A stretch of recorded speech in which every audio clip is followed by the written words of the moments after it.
ઈદ ઉલ ફિત્ર એ ઇસ્લામ ધર્મનો સૌથી મહત્વપૂર્ણ તહેવાર છે.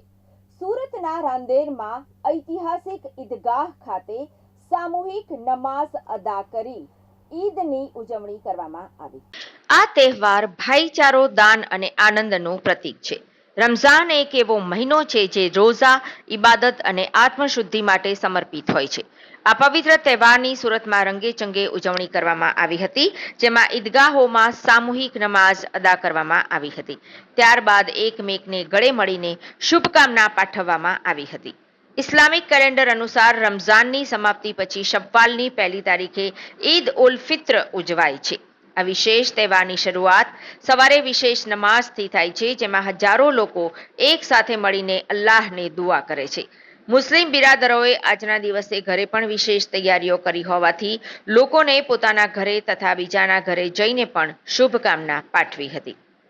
આ વખતે રમઝાનની શરૂઆત 2 માર્ચ 2025થી થઈ હતી અને 30 માર્ચના રોજ ચાંદ દેખાયો એટલે ઈદ ઉલ ફિત્ર 31 માર્ચે ઉજવવામાં આવી રહી છે.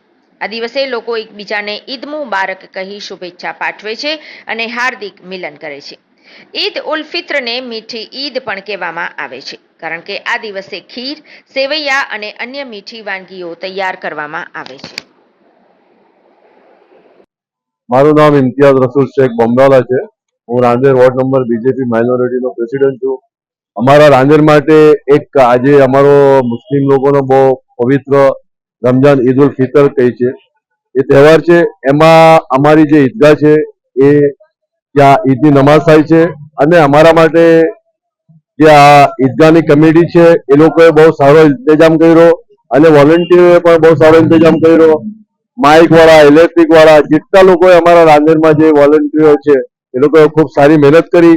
તેમજ પોલીસ પ્રશાસને પણ મહેનત કરી, એસએમસી કોર્પોરેશને પણ મહેનત કરી અને ખાસ કરીને સોસાયટીના જે હિન્દુ રહીશો છે એ લોકોએ પણ અમને બહુ સહકાર આપ્યો અને અમારા બકુરભાઈ પટેલ માજી કોર્પોરેટર તેમજ રાજનભાઈ જે ચેરમેન છે હાલમાં, એમના ફાધર છે, એ દર વર્ષે અમારા તહેવારમાં, ઈદના તહેવારમાં ઈદગાહમાં આવીને પોતે ઉભા રહે છે અને સોસાયટી વાળાએ પણ વજૂના પાણી પણ આપે છે. અમારા માટે બહુ ખુશીની વાત છે.